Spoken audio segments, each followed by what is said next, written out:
talk some sports. There's a lot going on. That's why we got our guy, Pep. What's going on, Pep? Oh, listen, do not besmirch the good name of the Pac-12 anymore, because these guys can sure ball out, at least in basketball, as UCLA and USC are both in the Sweet 16. And overall, the Pac-12 having a very good March Madness, guys.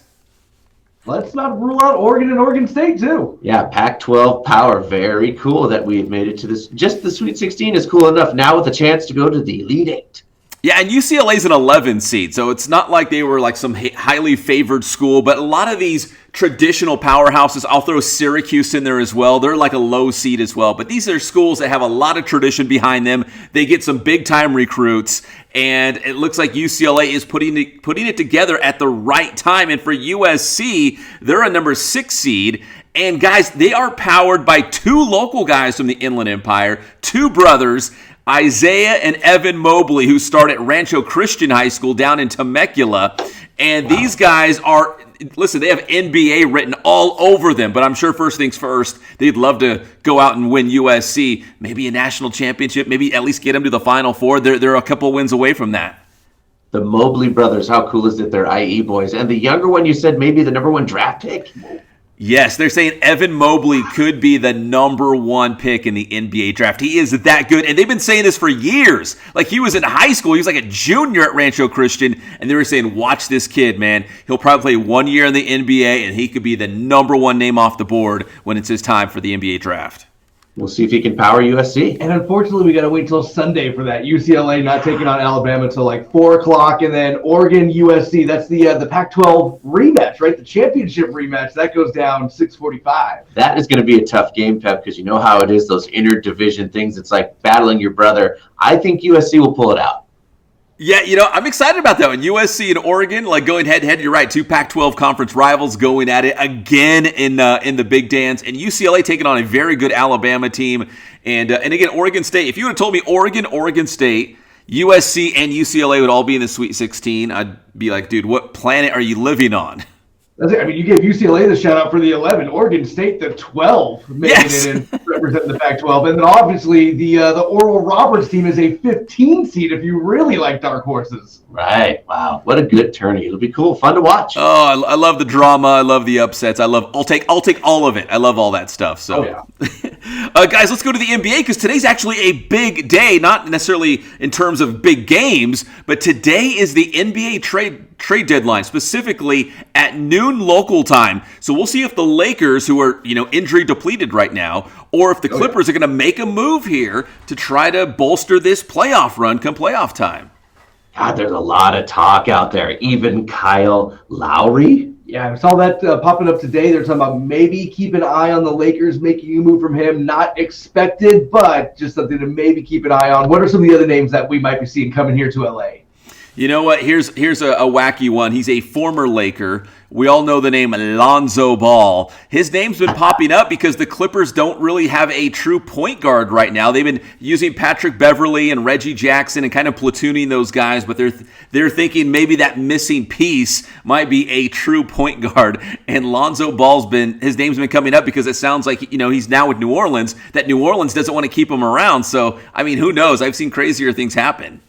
Should this be noted, his name is coming up because Magic brought it up. And I think Magic has a soft spot for Lonzo, and he really likes Lonzo, saying that he has the highest basketball IQ, of all point guards in the entire NBA. You think he's just trying to give Lonzo a little boost for his draft stock? Can you imagine just admit that it was a bad draft pick at this point and get over it?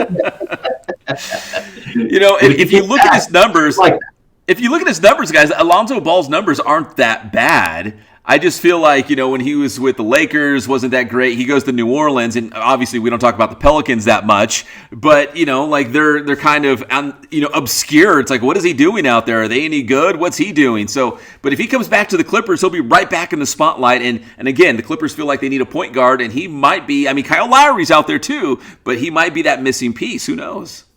Part of Lonzo's problem, too, is his younger brother is a badass. Even though he just broke his wrist or whatever, his younger brother came and was what we thought Lonzo was going to be. Let the Clippers experiment with that. That's fine. Just keep it away from LeBron and the championship. Yeah, and again, don't be surprised if the Lakers make a move. They could use maybe a little bit of everything right now. Again, LeBron out, Anthony Davis out. They could go for a big like Andre Drummond. They could maybe get another guard like you mentioned, Kyle Lowry. So we'll see if the Lakers do. But, they're on the clock. We've only got a couple hours left now before the trade deadline later today at noon local time. To the NFL, guys, the NFL has announced that the NFL draft will happen this year in person in Cleveland with, some fans in attendance. So we're getting back to normal. God, it's cool. March Madness. Now we get to see the draft kind of semi-normal. I'll take it. I mean, if you want to socially distance away from anything that is important in the country, go to Cleveland. There you go. Cleveland. Right?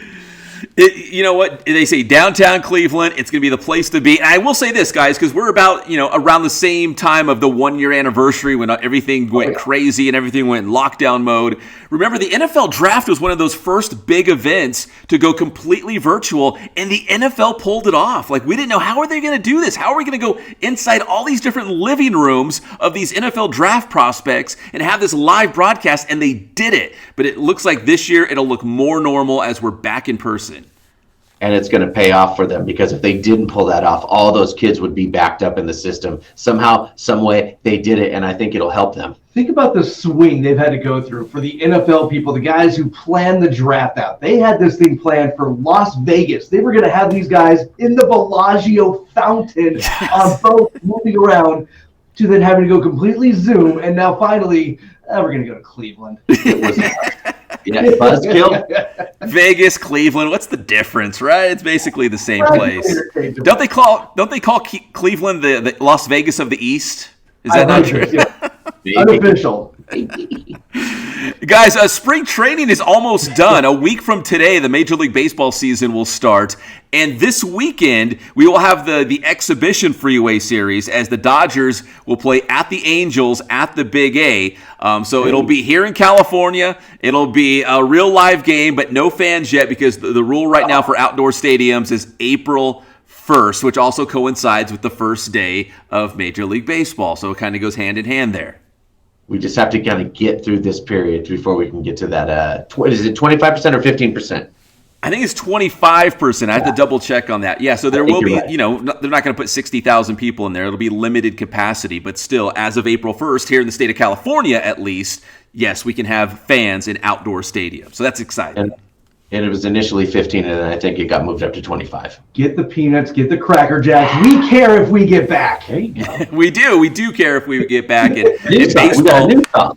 At least in California, baseball will kind of usher us back into, going to games and, feel like you're being a part again, as opposed to like what I was doing, I think like last June, watching the Korean Baseball League at 2 a.m. just to see some kind of, sports broadcast, live sports broadcasting. Still, the coolest trophy ever in sports is that Korean baseball trophy. It's a sword. Yeah. It's a massive sword. How awesome is that? Like, that's the best. It is the coolest thing ever. And 40, you were telling me a big UFC fight this weekend. You're my UFC guy. Big heavyweight showdown, a rematch. Stipe Miocic, the champion, taking on Francis Ngannou. Just two huge beasts of a man.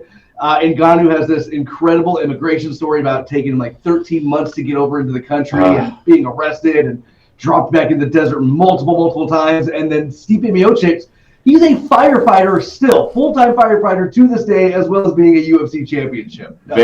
Very cool stories going on with these two, man. I think we don't realize how spoiled we are in America when you hear some stories about how some people have survived to get to these fights like this. Yeah, you know what? Coming out of this pandemic, I think we all, whether it's these great stories or having baseball back, I think we appreciate everything just a little bit more, because we took a lot of things for granted, I think, during the pandemic, but now it's all kind of coming back. We have paid the price. Welcome back. Pep, tell them how to get your stuff. Yes, sir. It's Inland Sports. Hey, we're in high school football right now in the Inland Empire. If you like high school football, check us out. Inland Sports all over social media. We got the Inland Sports YouTube channel. Check it out. Thanks, Pep.